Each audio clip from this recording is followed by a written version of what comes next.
नमस्कार। प्रस्तुत है आज का चिंतन। साधना का उद्देश्य किसी के सामने गिड़गिड़ाना, झोली पसारना या नाक रगड़ना नहीं है। दीनता ना तो आत्मा को शोभनीय है और न परमात्मा को प्रिय।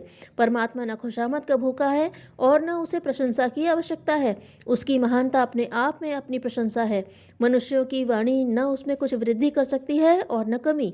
अपने ही बालक के मुख से प्रशंसा कराना किसी मनुष्य को भी अच्छा नहीं लगता। फिर परमात्मा जैसे महान के लिए उसमें क्या आकर्षण हो सकता है। प्रशंसा करके किसी से कुछ प्राप्त करने का प्रयत्न ओछे दर्जे का कृत्य माना जाता है। कुछ उस चंगुल में ओछे लोग ही फंसते हैं और उसे करने के लिए ओछापन ही तैयार होता है। खुशामद व चापलूसी का गोरख धंधा उन्हें पसंद आता है, जो वस्तुतः प्रशंसा के पात्र नहीं। वे अपने चापलूसों के मुंह से अपनी बड़ाई सुनकर खुशी मना लेते हैं। असली न मिलने पर उस आवश्यकता को नकलियों से पूरा करा लेते हैं। भक्त और भगवान के बीच यदि यही खुशामद चापलूसी का धंधा चले तो फिर समझना चाहिए कि दोनों की गरिमा गिर गई। मांगना चोरी से भी बुरा व्यवसाय है। चोर दुस्साहस करता है और खतरा मोल लेता है, तब कहीं कुछ पाता है, पर भिखारी उतना भी तो नहीं करता। वह बिना कुछ किए ही पाना चाहता है। कर्म विज्ञान को एक प्रकार से वह झुटलाना ही चाहता है। संसार के अपंग और असमर्थ भी स्वाभिमानी होते हैं। कोढ़ी और अंधे भी कुछ कर लेते हैं। समाज उन्हें कर्तृत्व के साधन तो देता है, पर मुफ्त में बिठाकर नहीं खिलाता।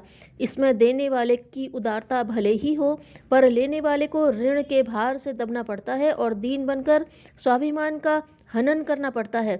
यह हानि उस लाभ से बुरी है जो किसी दान से कुछ प्राप्त करके उपलब्ध किया जाता है।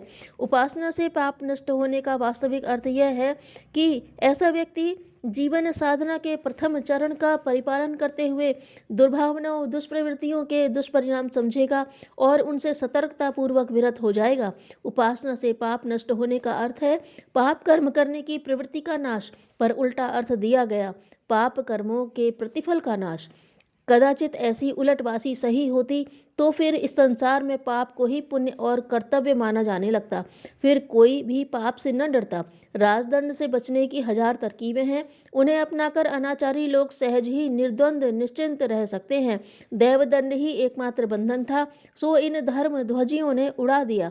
अब असुरता को स्वच्छंद रूप से फलने फूलने और फैलने का पूरा पूरा अवसर मिल गया। पाप कर्मों के दंड से मुक्ति दिलाने का आश्वासन पूजा पाठ की कीमत पर जिन्होंने भी दिया है, उन्होंने मानवीय आदर्शों और अध्यात्म के मूलभूत आधारों के साथ व्यभिचार किया है। लघुता को विशालता में, तुच्छता को महानता में समर्पित कर देने की उत्कंठा का नाम प्रार्थना है। नर को नारायण, पुरुष को पुरुषोत्तम बनाने का संकल्प प्रार्थना कहलाता है। आत्मा को आबद्ध करने वाली संकीर्णता जब विशाल व्यापक बनकर परमात्मा के रूप में प्रकट होती है, तब समझना चाहिए कि प्रार्थना का प्रभाव दिख पड़ा। नर पशु के स्तर से ऊंचा उठकर जब मनुष्य देवत्व की ओर अग्रसर होने लगे तो उसे प्रार्थना की गहराई का प्रतीक और चमत्कार माना जा सकता है।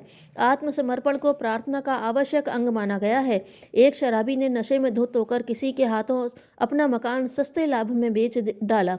होश आया तो अदालत में अर्जी दी कि नशे के होश हवास ठीक न होने के कारण वह बिक्री की थी। अब होश में आने पर मैं उस इकरारनामे से इनकार करता हूँ।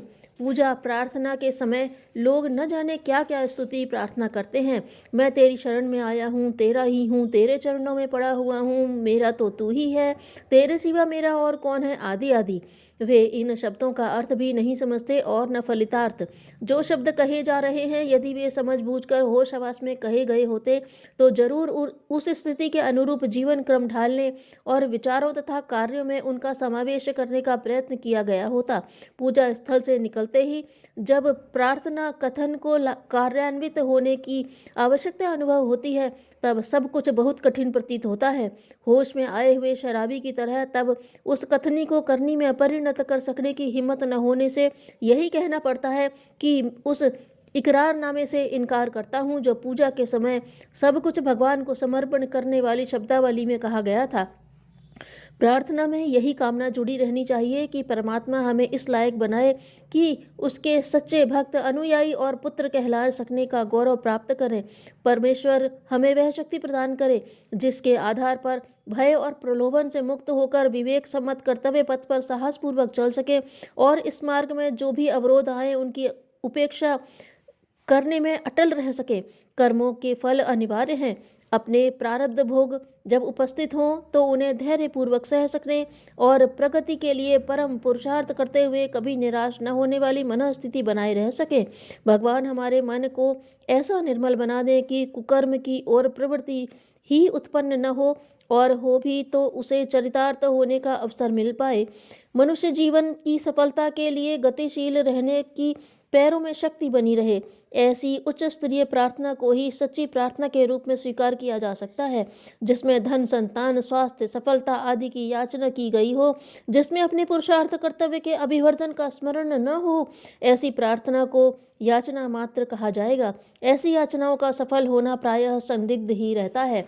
भगवान से मांगते हुए योग्य वस्तुएं श्रद्धा, हिम्मत, श्रमनिष्ठा, सच्चरित्रता, करुणा, ममता, पवित्रता और विवेकशीलता जैसी वे सद्भावनाएं एवं सत्प्रवृत्तियां हैं जो विपन्नता को संपन्नता में बदल देती हैं और अभाव रहते हुए जिनके कारण विपुल संपन्नता का सुख अनुभव होता रहता है।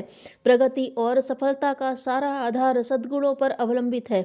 उनके बिना अकस्मात किसी प्रकार कोई लाभ मिल भी जाए तो उसे संभालना और स्थिर रखना संभव न होगा। सदुपयोग केवल उस वस्तु का किया जा सकता है जो उचित मूल्य देकर उपार्जित की गई है। अनायास ही बिना परिश्रम के मिली हुई संपत्ति का अपव्यय ही होता है और उससे अनेक दुर्व्यसन और उद्वेग ही उत्पैदा होते हैं, जिनके कारण वह उपलब्धि सुखदायक न होकर अनेक विपत्तियां और विकृतियां उत्पन्न करने का कारण बन जाती हैं। भगवान जिस पर प्रसन्न होते हैं उसे सद्गुणों का उपहार देते हैं, क्योंकि वे अपने आप में इतने महान होते हैं कि यदि साधन संपन्नता न भी हो तो भी केवल उन सद्गुणों की संपदा के आधार पर मनुष्य सुखी, समुन्नत और सम्मानित जीवन जी सकता है। यही दिव्य संपदाएं भगवान से मांगनी चाहिए। यही हैं वे विभूतियां जिन्हें वे अपने भक्तों को दिया करते हैं। भौतिक सफलताएं हमें अपनी भुजाओं और कलाइयों से मांगनी चाहिए। अपनी अक्ल को तेज करना चाहिए और सूझबूझ से काम लेना चाहिए। अवरोध उत्पन्न करने वाली त्रुटियों को सुधारना चाहिए। सफलता का द्वार खुल जाएगा। भगवान स्वयं अपनी विधि व्यवस्था में बंधे हुए हैं। उन्होंने इस संबंध में अपने साथ तक कोई रियायत नहीं की, अपने सगे संबंधियों तक को छूट नहीं दी, कर्म फल की व्यवस्था को ही सर्वत्र प्रधान रखा। ऐसा न होता तो कोई पुरुषार्थ करने के लिए तैयार ही क्यों होता और कुकर्मों से बचने के लिए किसी को आवश्यकता ही क्या पड़ती। प्रार्थना मात्र से सारी सुविधाएं मिल जाती तो फिर कठोर कर्मठता के लिए कटिबद्ध होने की इच्छा ही क्यों होती। मन पर जिसका नियंत्रण नहीं होता उसका मन व्यसनों का गुलाम बन जाता है। धन्यवाद।